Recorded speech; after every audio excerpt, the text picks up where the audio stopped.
Hello students, welcome to our YouTube channel commerce with Kanochia ma'am.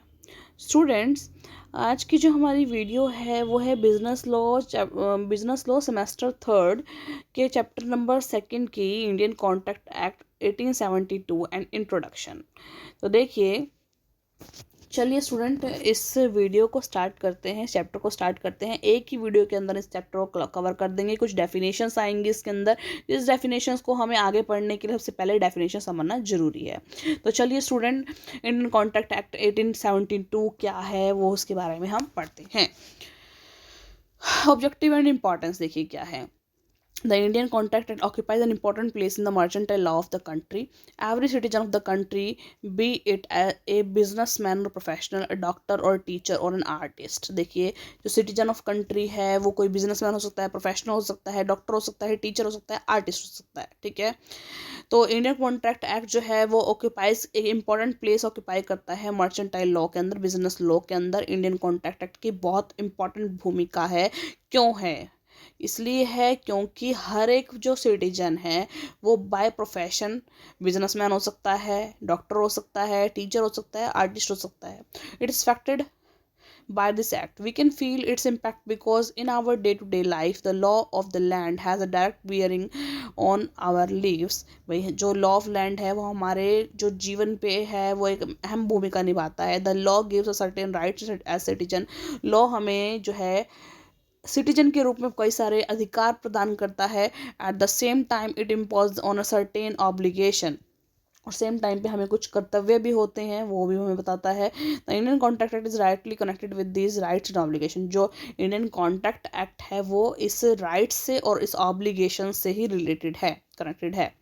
This act has a special importance for the commercial sector because a major part of the commercial activities dependent upon it to maintain law and order and develop the business and industrial sector. For it becomes an important that the commitment made or the contracts entered into are honored. The Indian Contract Act makes it obligated that this is done and compels the defaulter to honor their commitment. देखिए, जो हमारा law है, ठीक है, Indian contract act है, वो क्या कहता है कि भाई एक अगर कोई दो पर्सन एक कॉन्ट्रैक्ट के अंदर एंटर होंगे तो उसके अंदर जो भी राइट्स एंड उसके जो ऑब्लिगेशंस हैं वो कंप्लीट करने पड़ेंगे, उसको प्रॉपर तरीके से ऑनर किया जाना चाहिए। ठीक है, the Indian contract act makes it obligatory that it is done and compels the defaulter. कि ये इंडियन कॉन्ट्रैक्ट एक्ट ये क्लियर करता है कि जो आपके ऑब्लिगेशंस हैं वो आपको कंप्लीट करने पड़ेंगे, और जो डिफ़ॉल्टर्स हैं उसको कंपेल करेगा कि भाई तू अपनी जो कमिटमेंट है जो तूने करी थी इस कॉन्ट्रैक्ट के दौरान उसे फुलफिल करो। According to Sir William Anson, the objective of law is to maintain order because only in state of order can a man feel safe and secure. देखिए, ऑब्जेक्टिव क्या है, लॉ ऑफ ऑब्जेक्टिव क्या है? Law का objective ये है कि एक ऑर्डर मेंटेन करें, because only in state of order में ही एक मैन अपने आप को फील सेफ कर सकता है। मान लो हमारी कंट्री में से लॉ निकाल दें, हम कानून निकाल दें, तो हम क्या ईजिली सिक्योरली अपना जीवन यापन कर सकते हैं? हम सेफली अपनी लाइफ जी सकते हैं? नहीं जी सकते, क्योंकि हर चीज़, अगर हम आज एक रोड पर सुरक्षित चल रहे हैं, वो किस लिए चल पा रहे हैं? क्योंकि हमारे जो कंट्री के अंदर लॉ है। वरना आपको कोई भी, ऐसे सपोज कीजिए हिट एंड रन है, कोई कार आपको हिट करके चली गई, ठीक है, तो उसके ऊपर भी लॉ है। ठीक है, तो आप उसके लिए आप केस कर सकते हैं सामने वाले पे। ठीक है, अदरवाइज ऐसा नहीं हो तो लोग ऐसे ही लोगों को मारते हुए चले जाएंगे, क्योंकि उन्हें पता है कौन हमें वो जुर्माना लगा रहा है, कौन हमारे ऊपर हमें प्रिजन में डाल रहा है। ठीक है, ये सब चीज़ डर के कारण, इस लॉ के कारण हमें पता चलता है कि हम सेफ एंड सिक्योर हैं। The Contract Act envisages that the promises that have been made in a contract are kept. Contract Act ये बताता है कि जो promises हमने contract को करते हुए किए थे उसको बनाए रखना है, उसको फुलफिल करना है। हिस्टोरिकल बैकग्राउंड देखिए, section 1 of the Indian contract Act stated the Act will be named as Indian contract act 1872 and that it will be applicable to the entire country except for the state of Jammu and Kashmir. देखो, section 1 जो Indian contract के अंदर में था कि इसको name दिया गया इंडियन कॉन्ट्रैक्ट एक्ट 1872, इसको सारी जगह पे एप्लीकेबल किया गया, सिर्फ स्टेट जम्मू कश्मीर को छोड़कर। This act was enacted by the constitute assembly of India on 25 April 1872 and came into force on 1 सितंबर 1872। जो ये एक्ट है कॉन्स्टिट्यूट असेंबली ऑफ इंडिया में 25 अप्रैल 1872 को एंड फोर्स में आया 1 सितंबर 1872 को, ठीक है। According to Section 1 of the Act, nothing herein contained shall affect the provisions of any statutes, act or regulation not hereby expressly repealed, not any usage or custom of trade, nor any incident or any contract not inconsistent with the provision of this act।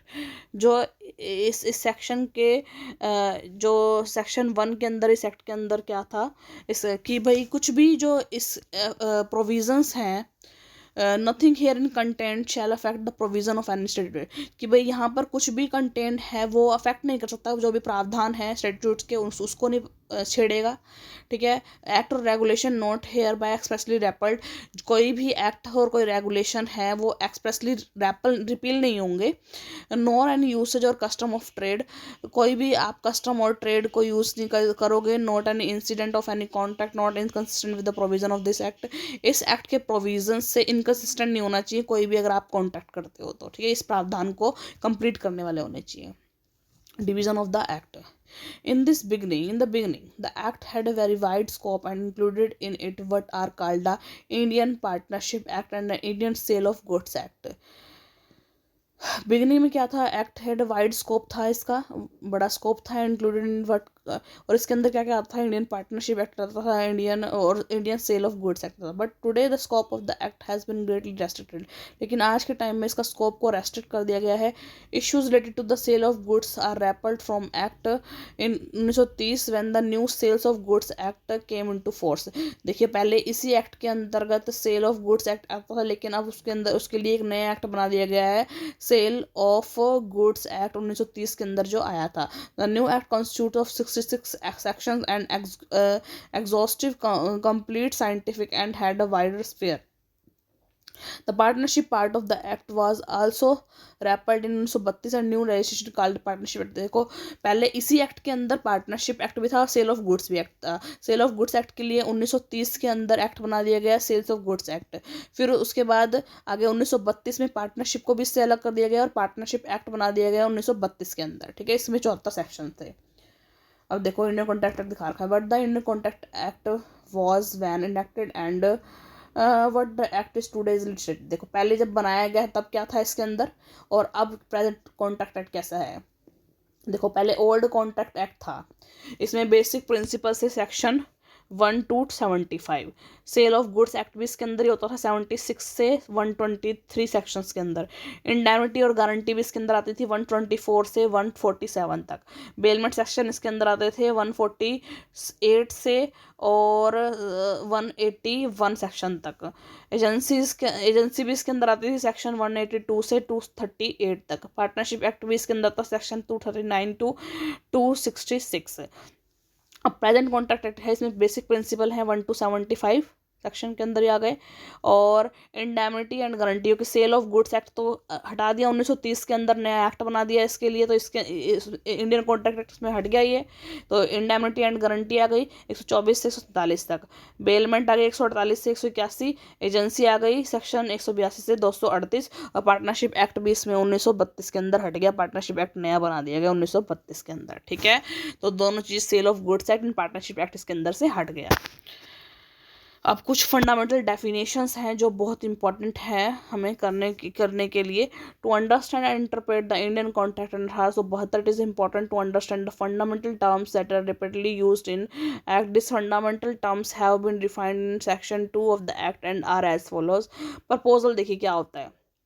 Section 2 of the Act defines it as when one person signifies to another his willingness to do or to abstain from doing anything with a view to obtain the assent of the other to act such act as abstinence, he is said to make a proposal। जब एक person अपनी willingness से अपने सामने वाले person को सामने वाले पर्सन को मनाता है, उसकी एसेंट चाहता है कि हाँ वो इस चीज़ के ऊपर राजी हो, तो वो प्रपोजल माना जाता है. For example, if Anil says to Krishna that he wants to buy his scooter for 5,000, it would be said Anil has made a proposal to Krishna. Anil ने बोला कृष्ण को कि भाई मैं तेरा स्कूटर चाहता हूँ और मैं तुझे 5,000 रुपये दे दूंगा. ये क्या करा है, अनिल ने प्रपोजल किया है कृष्ण को. ठीक है, प्रपोजल किया कि मैं तेरा स्कूटर ले ले, तो पर से 5,000 रुपये ले ले. तो ये क्या है, प्रपोजल है. अब सामने वाला उसको मानेगा या नहीं मानेगा, एक्सेप्टेंस देगा या नहीं देगा, वो देखिए. एक्सेप्टेंस एंड प्रॉमिस क्या होता है, according to section 2B the Indian Contract Act, when the person to whom the proposal is made, जिस पर्सन से प्रपोजल किया गया है, सिग्निफाइज द एसेंट देयर, वो अपनी अगर इसमें इजहार कर देता है, मतलब उसमें अपनी वो दे देता है, एसेंट दे देता है कि हाँ भाई ठीक है मैं ये प्रपोजल एक्सेप्ट करता हूँ, the proposal said to be accepted, इसको प्रपोजल को एक्सेप्टेड माना जाएगा. A proposal when accepted become a promise, जब प्रपोजल को एक्सेप्ट किया जाएगा तो वो एक प्रॉमिस बन जाएगा. If in response to Anil's proposal Krishna says yes I am prepared to sell my scooter for 5,000 रुपये. अनिल ने प्रपोजल किया था कि स्कूटर दे दे और 5,000 रुपये ले ले. अब कृष्ण ने वो एक्सेप्ट कर लिया और कह दिया कि ठीक है जी मैं अपना स्कूटर दे दूंगा और 5,000 रुपये तुमसे ले लूंगा. It would mean the acceptance of Anil proposal by Krishna, की ये मीन करता है कि कृष्ण का जो एक्सेप्टेड है वो अनिल का प्रपोजल है वो कृष्ण ने एक्सेप्ट कर लिया. प्रोमिजर एंड प्रोबीजी, जो प्रॉमिस करता है वो प्रोमिजर होता है. According to section 2C of the act, the person making the proposal is called promisor. जिसने प्रपोजल भेजा है वो प्रोमिजर होगा, यानी कि Anil is here the promisor and the person accepted the proposal, Krishna is here the promisee. ठीक है, प्रोमिजी कौन है, कृष्ण, उसने एक्सेप्ट करा है उसका प्रपोजल, और प्रपोजल जिसने दिया है वो है अनिल, वो प्रोमिजर हो गया. प्रोमिजर एंड प्रोमिजी. ठीक है, कंसिडरेशन क्या होता है, कंसिडरेशन होता है किसी भी कॉन्ट्रैक्ट के अंदर अगर एक चीज़ दी जाएगी तो उसके ऑब्लिगेशन के अंदर कुछ दूसरी चीज़ आपको प्रोवाइड करनी पड़ेगी. हिंदी में कंसिडरेशन का मीनिंग होता है प्रतिफल, यानी कि जो आप एक काम कर रहे हैं, किसी को कोई प्रोवाइड कर रहे हैं, तो उसी के रिजल्ट में आपको वो भी कोई चीज़ प्रोवाइड करेगा, उसे कंसिडरेशन बोलते हैं. Section 2D of the act define it when at the desire of the promisor, जब वो जो प्रोविजर की डिमांड, जैसे अनिल था यहाँ प्रोमिजर जिसने प्रपोजल किया उसके डिजायर पे, द प्रोमिजी और any other person has done an abstained from doing और does an abstains from doing. Promisee जब रेडी हो गया कि हाँ भाई वो ये काम कर देगा और promises to do abstain from doing something, such act as abstention और promises called the consideration of the promise. और उसको क्या कंसिडरेशन बोलेंगे कि भाई अनिल ने प्रपोजल किया कि स्कूटर मुझे दे दे, 5,000 रुपये ले ले, और उसने कृष्ण ने एक्सेप्ट कर लिया कि ठीक है तो मुझे 5,000 रुपये दे दे और स्कूटर ले ले. तो स्कूटर का कंसिडरेशन क्या हुआ, 5,000 रुपये, और 5,000 का कंसिडरेशन क्या हुआ, वो scooter. If Anil buys Krishan scooter for 5,000, for him consideration for the amount is scooter, whereas the Krishan consideration of scooter is the amount of 5,000. तो देखो कृष्ण के लिए जो 5,000 रुपये कंसिडरेशन हो गया वो स्कूटर के बदले हो गया, और अनिल के लिए जो स्कूटर है वो 5,000 के बदले कंसिडरेशन हो गया. ठीक है,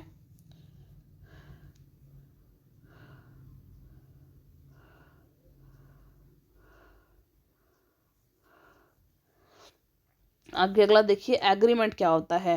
section 2E of the act defined it as every promise and every set of promise forming the consideration for each other is an agreement. कोई भी प्रॉमिस और या फिर प्रॉमिस का कोई भी सेट जो एक कंसिडरेशन फॉर्म करता है for each other in agreement, agreement के अंदर. जैसे कि अभी अनिल जी और कृष्ण जी के बीच में एग्रीमेंट हुआ था कि वो उसको 5,000 रुपये देगा और उससे स्कूटर लेगा.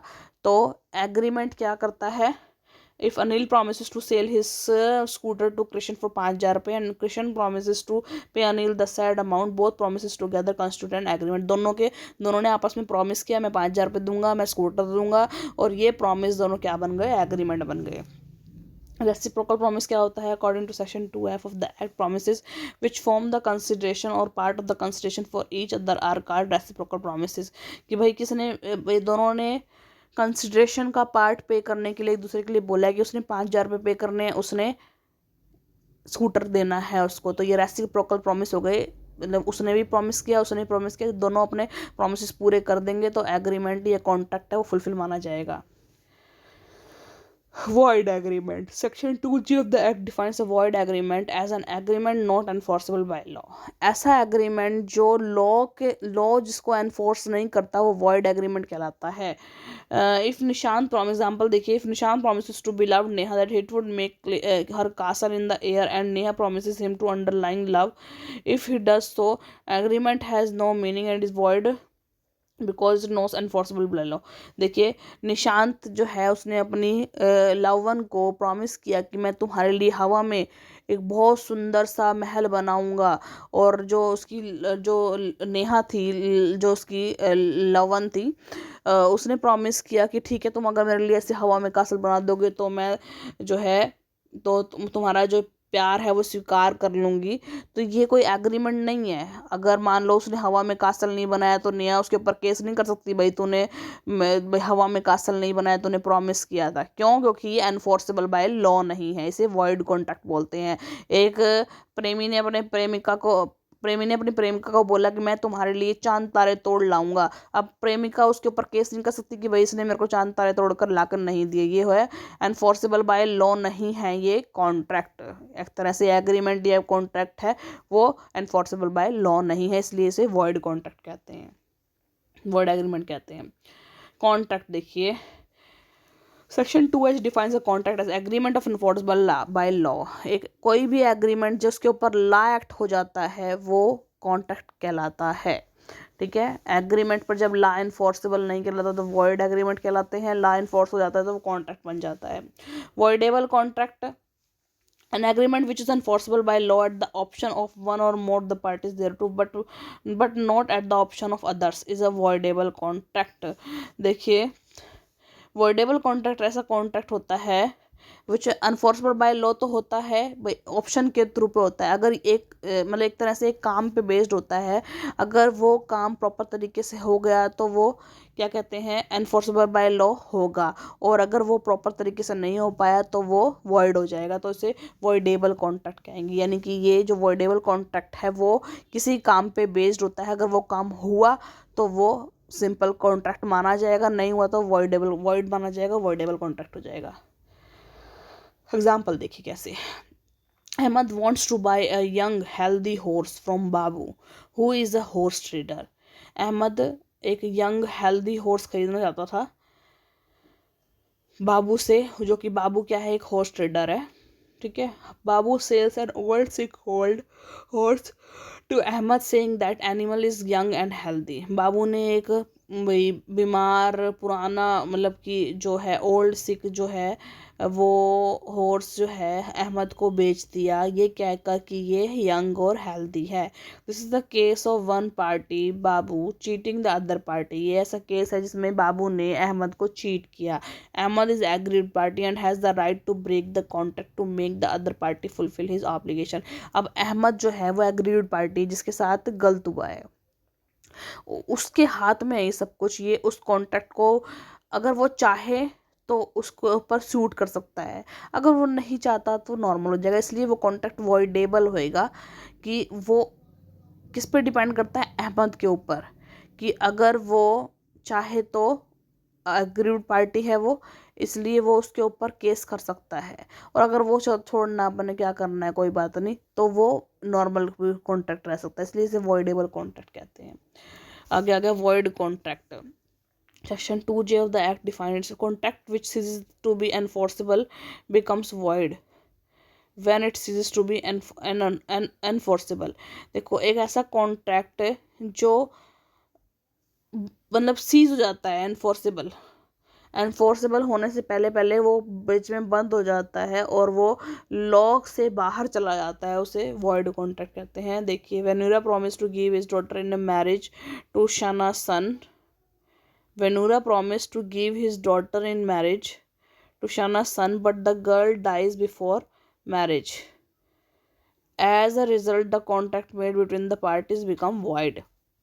देखिए, वैसे इन्फोर्सेबल बाय लॉ था कॉन्ट्रैक्ट, बट किसी चीज़ की कंप्लीटनेस ना होने की वजह से वो चीज़ नहीं रही, तो उसे हम पूरा नहीं कर सकते, इसलिए वो वॉइड कॉन्ट्रैक्ट हो जाएगा। कि वेन्यूना ने प्रॉमिस किया था कि वो अपनी डॉटर को, शनाज के सन को उसकी मैरिज में देगी, लेकिन जो अपनी उसकी डॉटर थी वो गर्ल डाइज हो गई उसकी मैरिज से पहले पहले। तो इस टाइम पे अब वो कुछ नहीं कर सकती वेन्यूरा, क्योंकि उसके पास वो डॉटर है ही नहीं, तो वो जो कॉन्ट्रैक्ट है वो अपने आप वॉइड हो जाएगा। ठीक है। आगे है प्लेंटिफ। प्लेंटिफ कौन होता है? एक person who files a suit in court of law against another for breach of contract is called a plaintiff. एक पर्सन जो सूट फाइल करता है कोर्ट ऑफ लॉ के अंदर, किसके अगेंस्ट? ब्रीच ऑफ कॉन्ट्रैक्ट के against, for breach of contract. वो चाहता है कि इस कॉन्ट्रैक्ट को तोड़ दे वो, ठीक है, तो वो केस लॉन्च करता है, केस फाइल करता है, वो कहलाता है प्लेंटिफ। डिफेंडेंट कौन होता है? तो person against whom suit file, जो सूट फाइल किया, जैसे प्लेंटिफ ने सूट फाइल किया, जिसके अगेंस्ट फाइल किया है वो डिफेंडेंट होता है in court, and who has to defend himself against the charges of breach of contract is called defendant. जो पर्सन अपने आप को डिफेंड करता है, जो भी उसके ऊपर कॉन्ट्रैक्ट को ब्रीच करने के लिए चार्जेस लगाए गए हैं, वो पर्सन डिफेंडेंट कहलाता है। तो इस वीडियो के अंदर हमने चैप्टर 2 कंप्लीट कर लिया। आई होप स्टूडेंट आपको ये वीडियो अच्छी लगी होगी, आपका टॉपिक क्लियर हुआ होगा। अगर स्टूडेंट आपको वीडियो अच्छी लगी हो, आपका टॉपिक क्लियर हुआ हो, तो ज़्यादा से ज़्यादा मेरी वीडियो को लाइक कीजिए, शेयर कीजिए, कमेंट्स कीजिए, ज़्यादा से ज़्यादा मेरे चैनल को सब्सक्राइब कीजिए, commerce with Kanaujia ma'am. Thank you students.